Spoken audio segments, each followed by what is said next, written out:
Welcome back to the Michigan Business Beat, brought to you on the Michigan Business Network. Chris Holman here. We're at the Grand Hotel, and we're up here for the Detroit Regional Chamber of Commerce's annual policy conference. And speaking of policy, here's someone who's involved in it, Senator Debbie Stabenow. Great to see you. Oh, it's good to see you. Got like a line out the door of people that you're interviewing. It's great. We're running them through. I feel like I'm Yeah. working in high school again at the car wash. Yeah, that's good. Hey, listen, let's open this segment with fish stories. Yes. I mean, that's Big the best fish. way. Big fish. Yeah. Yes, there's this big fish called Asian carp. I never thought a big fish would keep me up at night, but for years now we've been trying to figure out the best way to stop them from getting into the Great Lakes.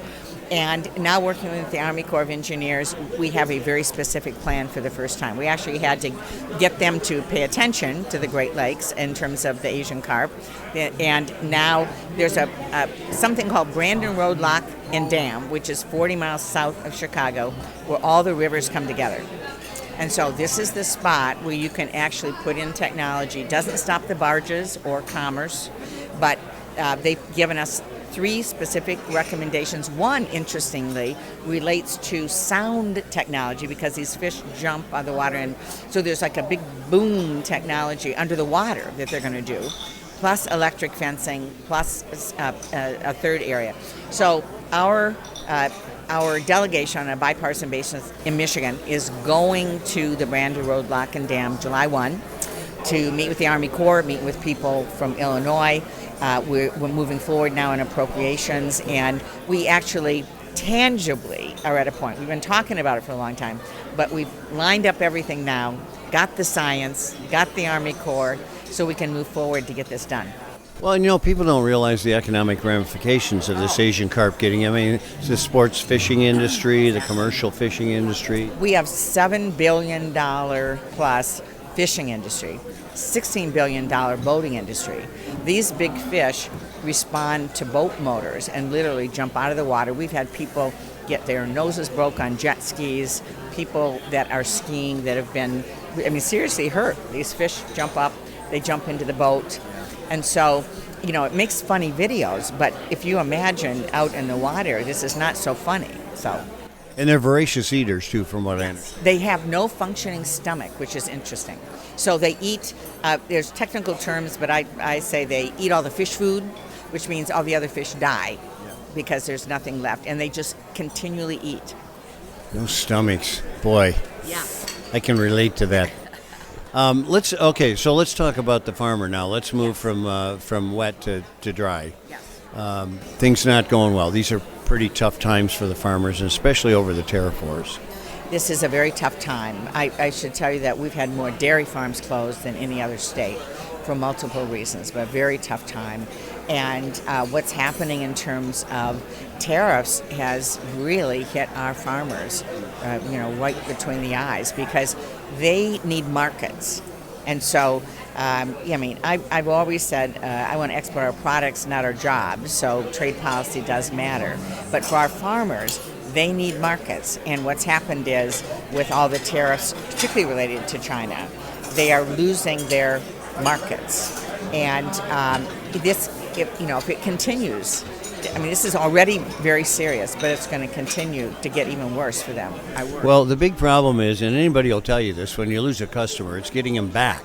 Right, there's no question. And right now, unfortunately, the political response has been to provide some subsidies to make up for that. But unfortunately, it's not been done very fairly. You have things like our cherry growers not getting any support for losing markets, other commodities in other parts of the country getting help.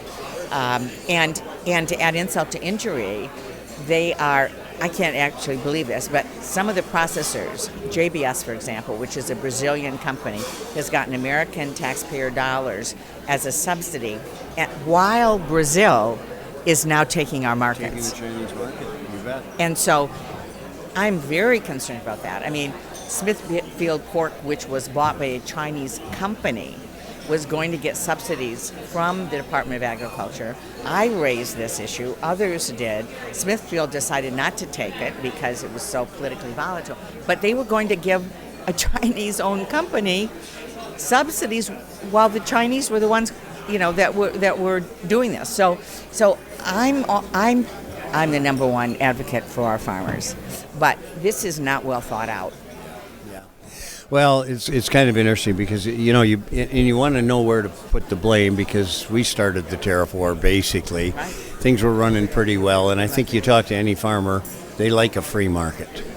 They want, as our farmers will say, we want trade, not aid. Yeah. Period. Yeah. They are efficient. They have the capacity to be successful and to sell around the world. Frankly, our food exports are needed around the world in terms of being able to feed the world. Yeah. And so this is one of a number of things that I think are not well thought out, and there are consequences as a result.